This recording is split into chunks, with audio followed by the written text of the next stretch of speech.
뉴스에서는 종종 은퇴자의 여유로운 일상을 보여줍니다.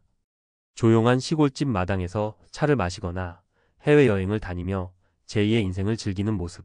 하지만 화면 밖 현실은 다릅니다. 그 장면 속 인물들은 극히 일부이고 대부분의 은퇴자들은 매일같이 계산기와의 싸움을 이어갑니다. 평생 일한 대가로 얻은 시간인데 왜 우리는 그 시간을 불안 속에서 보내게 될까요? 서울 강서구에 사는 63세 김정수 씨는 35년간 중견기업에서 근무하다 지난해 명예퇴직했습니다. 퇴직 전 그는 늘 뉴스에서 은퇴 후 월 300만 원이면 충분하다는 이야기를 들으며 마음을 다잡았습니다. 퇴직금 1억 5천만 원, 국민연금 140만 원, 그리고 약간의 예금이 있으니 괜찮을 것 같았죠. 그러나 은퇴 후 1년 그는 달라진 현실 앞에서 당황했습니다. 고정 지출은 여전했습니다. 관리비, 건강보험료, 경조사비, 차량 유지비까지. 거기에 생활비와 병원비가 겹치니 매달 적자가 났습니다. 더 놀라운 건 돈보다 마음의 문제였습니다. 출근하던 아침의 목적이 사라지고 누구에게도 필요하지 않은 사람처럼 느껴지는 공허함이 찾아왔습니다. 비슷한 시기 은퇴한 62세 이선희 씨는 상황이 달랐습니다. 그녀는 은퇴 전부터 뉴스에서 말하는 평균이 아닌 내 삶의 기준으로 준비했습니다. 50대 후반부터 소비를 줄이고 집을 리모델링 대신 유지 수준으로 관리했죠. 남편과 함께 월 생활비를 220만 원으로 맞추는 연습을 3년 동안 지속했습니다. 은퇴 후에도 예전처럼 동네 도서관에 나가 자원봉사를 하며 사람들과 어울렸습니다. 그녀는 말했습니다. 은퇴는 돈의 문제가 아니라 내가 누군지를 다시 정리하는 시간이더라고요. 2살의 차이는 단순히 돈의 많고 적음이 아닙니다. 은퇴 후 삶은 예상한 것보다 적응한 것이 좌우합니다. 김정수 씨는 경제적으로 크게 실패한 건 아닙니다. 다만 은퇴 후 지출 구조의 변화를 정확히 예측하지 못한 것입니다. 은퇴자는 단순히 수입이 줄어드는 게 아니라 돈의 흐름이 완전히 달라집니다. 퇴직금은 일시적이고 연금은 고정적이며 지출은 생각보다 유동적입니다. 특히 의료비와 경조사비, 자녀 지원비처럼 예측하기 어려운 항목이 문제를 일으킵니다. 통계청 자료에 따르면 60대 가구의 월 평균 생활비는 약 280만 원 수준이지만 실제 지출은 그보다 훨씬 많습니다. 왜냐하면 예상 밖 비용이 매달 생기기 때문입니다. 또 하나 중요한 건 심리적 변화입니다. 대부분의 은퇴자들이 처음 부딪히는 건 시간의 무게입니다. 퇴직 후 첫 달은 자유롭지만 세 번째 달부터는 불안이 스며듭니다. 아침에 갈 곳이 없고 누군가에게 자신을 소개할 직감이 사라졌을 때 사람은 자신이 공기처럼 사라진 것 같은 느낌을 받습니다. 김정수 씨 역시 회사에 있을 땐 내가 사라져도 누군가 대신할 수 있다고 생각했지만 막상 나가고 나니 나를 찾는 전화가 한 통도 없었다고 말했습니다. 이 고립감은 경제적 어려움보다 더 깊은 상처를 남깁니다. 사회적 관계의 단절 역시 큰 문제입니다. 퇴직과 동시에 사회적 네트워크가 무너집니다. 점심을 같이 먹던 동료, 회의 후 커피를 마시던 상사가 사라지고 일상은 텅 비어버립니다. 반면에 가족 관계는 예전보다 밀착됩니다. 하지만 이 또한 새로운 갈등을 낳습니다. 하루 종일 집에 있는 남편, 늘어나는 생활비, 작은 일로 부딪히는 부부 갈등. 실제로 한국보건사회연구원의 조사에 따르면 은퇴 후 첫 2년 이내의 부부 갈등이 가장 심해지는 것으로 나타났습니다. 이처럼 은퇴 후 삶은 경제적 여유보다 심리적 회복력이 더 중요합니다. 돈은 준비로 채워지지만 마음은 태도로 채워집니다. 이선희 씨가 불안을 이겨낸 이유는 일상 루틴을 잃지 않았기 때문입니다. 그녀는 은퇴 전처럼 매일 아침 8시에 외출 준비를 하고 도서관 봉사를 하며 사람들과 연결되었습니다. 또한 소비의 즐거움 대신 시간의 가치를 발견했습니다. 커피 한 잔 값이 아닌 대화 한 번의 의미를 다시 느끼며 하루를 채웠습니다. 전문가들은 은퇴 준비를 재정 설계와 생활 설계로 나누어야 한다고 강조합니다. 재정 설계는 수입과 지출의 균형을 맞추는 기술이라면 생활 설계는 내가 앞으로 어떤 리듬으로 살지를 정하는 감각입니다. 하루의 루틴, 만나는 사람, 쓰는 돈, 보내는 시간의 흐름이 은퇴의 품질을 결정합니다. 은퇴를 앞둔 사람이라면 뉴스의 평균을 믿기보다 나만의 기준을 세워야 합니다. 내 집의 위치, 내 가족의 성향, 내 건강 상태, 내가 바라는 삶의 방식은 모두 다르기 때문입니다. 월 200만 원으로도 풍요로울 수 있고 500만 원으로도 허무할 수 있습니다.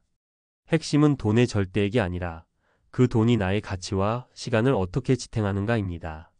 김정수 씨는 은퇴 1년 후 결국 SUV를 팔고 차량 유지비 대신 대중교통을 이용하기 시작했습니다.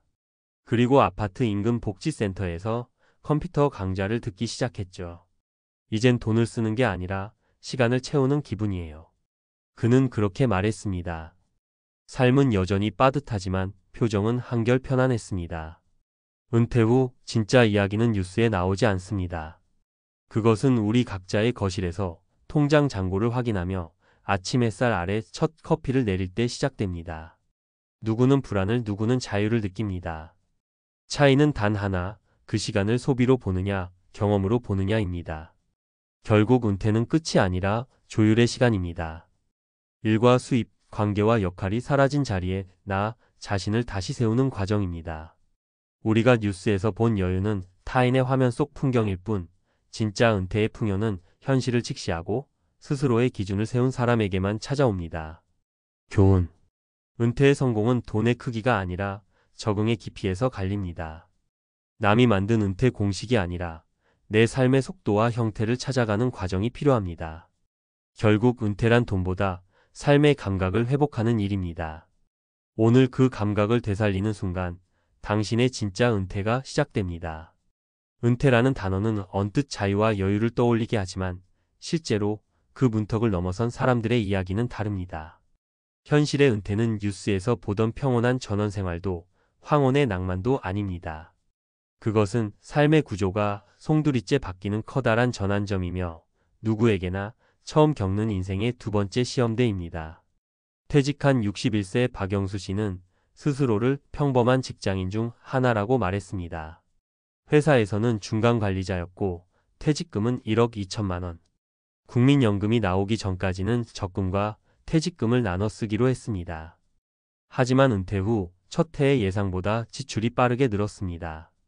외식비, 차량 유지비, 경조사비 같은 것들이 월급이 들어올 때는 체감되지 않았지만 고정 수입이 끊긴 뒤엔 다르게 느껴졌습니다. 무엇보다 스스로를 생산적인 사람으로 느끼지 못하게 된 것이 힘들었다고 했습니다. 그는 일을 할 땐 시간이 부족했는데 이제는 시간이 남아서 불안하다고 했습니다. 이와 달리 64세 전업주부 출신 이은정 씨는 남편의 은퇴 후 삶을 미리 시뮬레이션하듯 준비했습니다. 퇴직 2년 전부터 남편과 함께 한 달의 생활비를 기록하며 실제 은퇴 뒤에도 유지 가능한 수준으로 조정했습니다. 전기요금 절약, 식비 관리, 건강보험료 조정까지 꼼꼼히 계산했죠. 그리고 동네 주민센터에서 요가 강좌를 듣고 친구들과 주 2회 모임을 만들어 일상의 균형을 유지했습니다. 그녀는 우린 여유롭진 않지만 불안하지 않다고 말했습니다.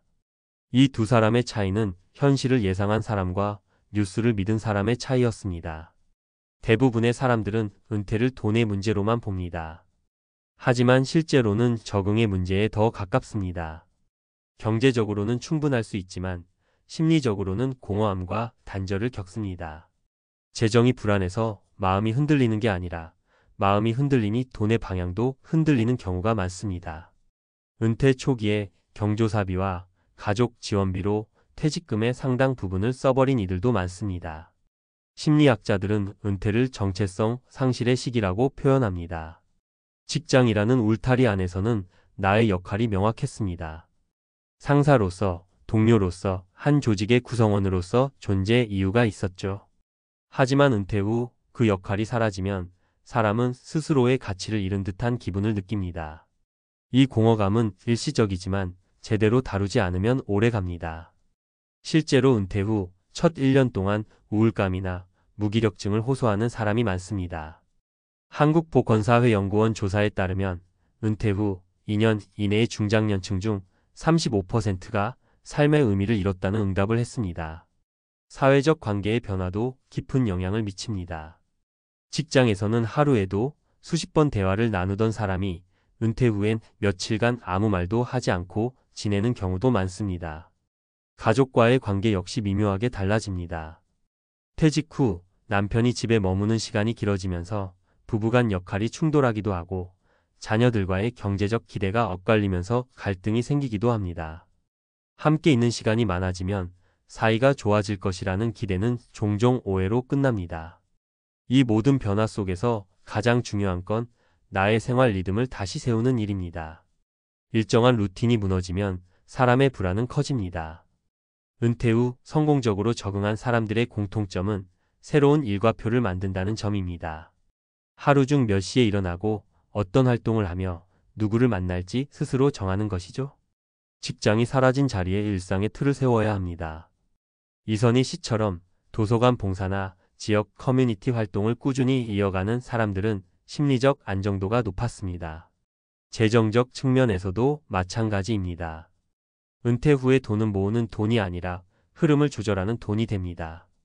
퇴직금은 자산이 아니라 시간의 완충 장치이고 연금은 생계의 뼈대입니다. 문제는 그 사이의 공백입니다. 연금이 시작되기 전까지의 23년 혹은 예상치 못한 지출이 생기는 시점에 대비하지 못하면 계획 전체가 흔들립니다. 전문가들은 은퇴 전 최소 3년간 모의 생활을 해보라고 조언합니다. 실제 퇴직 이후의 수입과 지출 구조를 미리 체험함으로써 현실 감각을 익히는 것입니다. 또 하나 중요한 요소는 사회적 연대입니다. 혼자서는 불안이 커지지만 누군가와의 연결 속에서는 삶의 리듬이 유지됩니다. 지역 커뮤니티, 자원봉사, 교회나 동호회 같은 곳에서의 관계는 단순한 취미를 넘어선 생존의 기반이 됩니다. 한 연구에서는 은퇴 후에도 주 2회 이상 사회적 모임을 갖는 사람의 정신건강 점수가 그렇지 않은 사람보다 40% 높게 나타났습니다. 결국 사람은 관계 속에서 자신을 다시 확인합니다. 이제 은퇴는 과거처럼 일하지 않는 시기가 아니라 다른 방식으로 일하는 시기로 바뀌고 있습니다. 소일거리라도 수입이 조금이라도 생기면 그것이 단순한 돈의 문제가 아니라 존재의 증명이 됩니다. 스스로 가치 있는 일을 한다는 감각이 은퇴자의 마음을 지탱합니다. 결국 은퇴의 진짜 어려움은 돈이 아니라 관성의 상실입니다. 수십 년 동안 일정한 리듬으로 살아온 삶이 한순간 멈출 때 인간은 방향을 잃습니다. 그리고 그 방향을 다시 세우는 힘은 오직 자신에게서 나옵니다. 우리가 알아야 할 것은 뉴스 속 은퇴는 보여지는 일부일 뿐이라는 사실입니다. 현실의 은퇴는 저마다 다릅니다. 같은 연금, 같은 집, 같은 예산이어도 마음가짐과 관계의 밀도가 다르면 삶의 질은 완전히 달라집니다. 누군가는 불안 속에서 하루를 보내고 누군가는 같은 돈으로도 웃음을 지킵니다. 그 차이는 결국 준비의 깊이와 태도의 방향에서 갈립니다. 은퇴는 재정의 문제가 아니라 인생의 재조정입니다. 우리는 일의 끝이 아니라 삶의 중심을 다시 세우는 과정을 겪는 것입니다. 뉴스가 말해주지 않는 진짜 은퇴의 모습은 계산이 아니라 적응에 있습니다. 하루를 다시 설계하고 내 삶의 리듬을 회복하는 사람만이 불안 대신 평온을 얻습니다. 결국 은퇴의 성공은 돈의 크기가 아니라 그 시간을 어떻게 채워나가는가에 달려 있습니다.